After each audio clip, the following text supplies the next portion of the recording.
this would be one of those occasions. Alyssa, how old are you today? I'm 18. Where do you go to school? I go to Perkiomen Valley High School. Did you know Kristen Humphries? Yes, I did. Can you tell us how you knew her? I knew her since middle school, and she was in my classes, and a really good friend. Okay. I'd like to direct your attention to May 18th of 2013. Yes, I was at post-prom with my friend Kristen. Okay. What's Kristen's last name? Humphries. Okay. And what were you guys doing at that time? We were running around doing like the team obstacle courses and just having fun. Sometime shortly before 3 a.m. Do you remember where you were? Yeah, I was at Madison's party. I wake up every night and I cry. I can't. I think about her every second of the day because she's no longer there with me.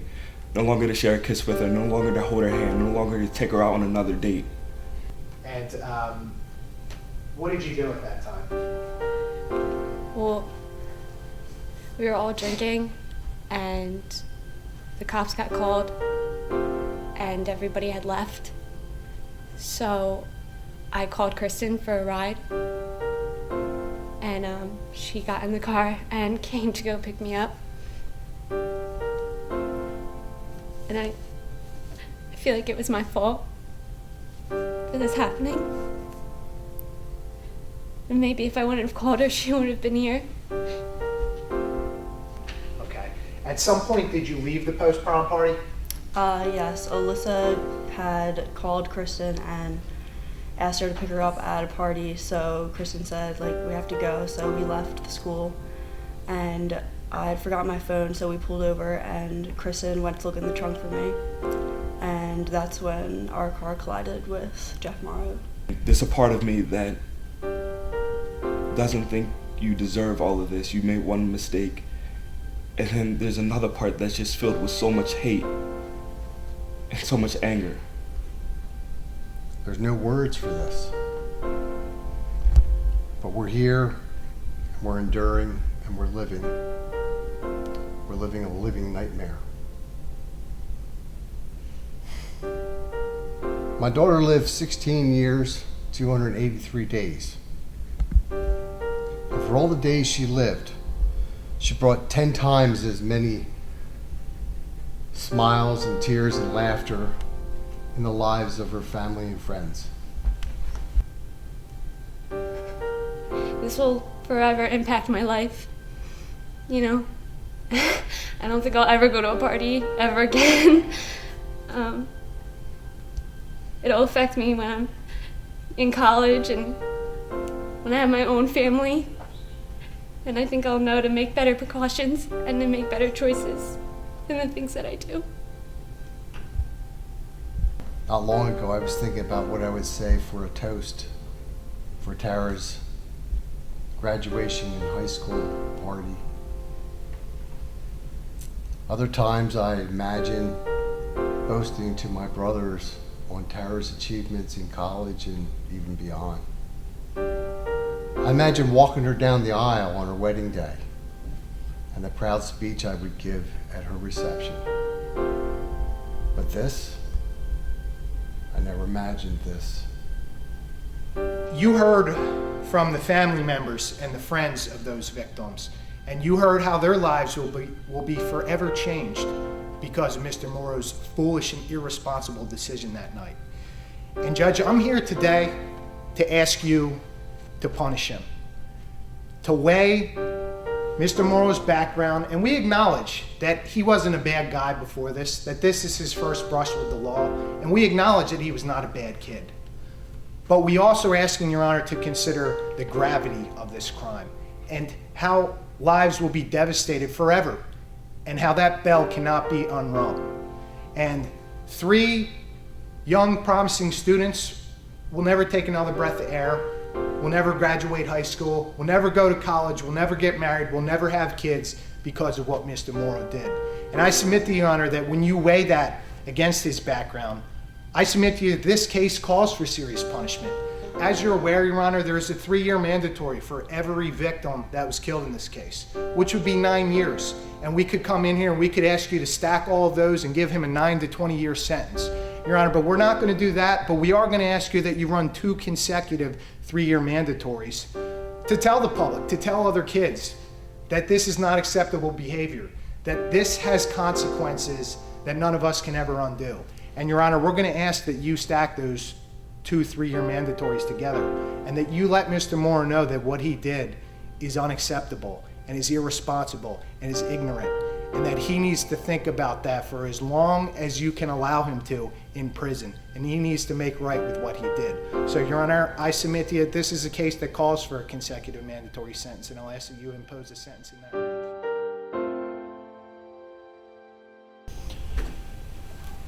Mr. Morrow, you've been present in the courtroom hearing all the witnesses testify on behalf of the decedents and the young man who suffered rather severe, debilitating injuries because of your conduct. Now it's my time to pronounce sentence. I have to balance the rehabilitative needs of the defendant, that's you, versus protecting society. I've always felt that driving under the influence, and still do think it's the absolute most heinous crime that could be committed. I see this all the time in my courtroom. People come in first offense, second offense, third offense, and keep saying, "Judge, I hear you. I know it's dangerous drinking and driving, but I'm going to take care of it. I'm going to go into an alcohol program, or I was just made a mistake that night, or I hung around with the wrong people, or I wasn't the only one drinking." I've heard all the excuses. This is truly one of the saddest things that I have to do today. It's 3 years for each one of these crimes. And the prosecutor has asked for me to run 3 years in jail and another 3 years consecutive to that. We're looking at 6 years. You're a young man. That's what makes this so difficult. But look what you've done.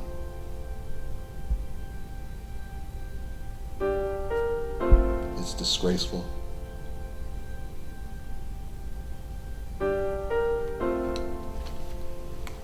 I'm troubled because of your age. I didn't sleep this whole week, knowing that your sentencing was about to come up. But I'm more outraged by your conduct.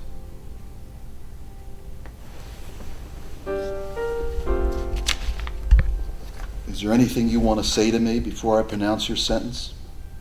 Yes, Your Honor. I'd like to apologize, not only to you, but to everyone in this courtroom and to everyone whose families and lives I've affected. I'm deeply sorry, and I know that the consequences of my decisions and my actions will stay not only with them, but with me for the rest of my life. I'm going to have to live with having taken 3 lives and severely altering another. Commitment to date from May 19th, 2013. That's on count 1.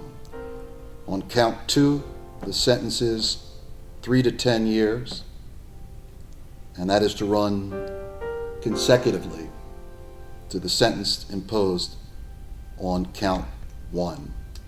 Special conditions of your sentence are as follows. You are to have a print evaluation and treatment, alcohol highway safety school or safe driving school, community service of 250 hours to be determined. You're to comply with any special conditions of your parole from the Board of Probation, Pennsylvania Board of Probation and Parole. I wish you good luck, son. You're going to need it. He's remanded.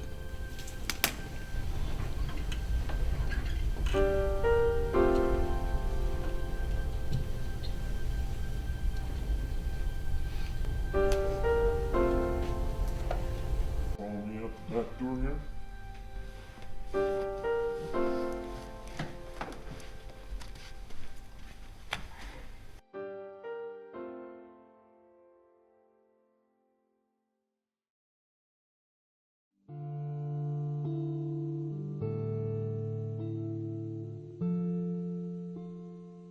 My favorite part of high school was sophomore year. I had so much fun that year, and I realized who my true friends were, and I had so much fun. My favorite part of high school was probably, coming in freshman year and meeting new people and making a lot of friends. Here is playing on the lacrosse team and being picked as a captain by my team means a lot to me, so that was pretty cool. Probably winning the Pac-10 championship for basketball, just because, it was the greatest feeling.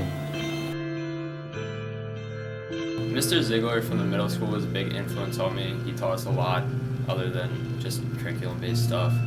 And then Mr. Libby probably, because I plan on going to the art field, so he helped me out a lot with that too. Yes, Mr. Rinda was definitely a huge influence because he was always that teacher that cared more about you as a person than you as a student, and I think that was really important, and I just think he's an incredible person. Yeah, definitely. I am influenced by all my teachers, but especially Miss Dotterer. She's really close to my heart. Miss Carr, Miss Coriat, and Mr. Moore. My plans after I graduate, I'm going to go to Temple University and study graphic design at the Tyler School of Art. And then hopefully get a job in graphic design, maybe become my own business. After I graduate, I want to obviously go to a four-year college, keep playing basketball, major in communications, and just live out my life. My dream job would be to be a musician because I've loved music since forever, and I'm just always listening to music or discovering new artists, and it's just fun to me.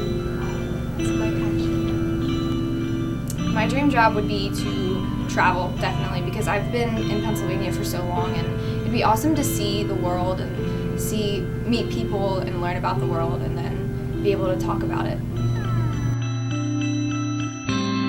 Probably miss all the friends I've made and the teachers I've had and being around my family because I'll be at college, so I won't get to see them as much. And I'll miss this sense of community that we have around the school, how everyone seems to be pretty close to one another. So. I'll miss my friends and all of the memories we made and everything that I learned about myself and about other people. And I'll miss my teachers. I'll miss just walking around here and smiling at people and talking to them and day-to-day things that, are different in the outside world. Everything that I did in high school makes me who I am, and that I'm gonna miss that so much.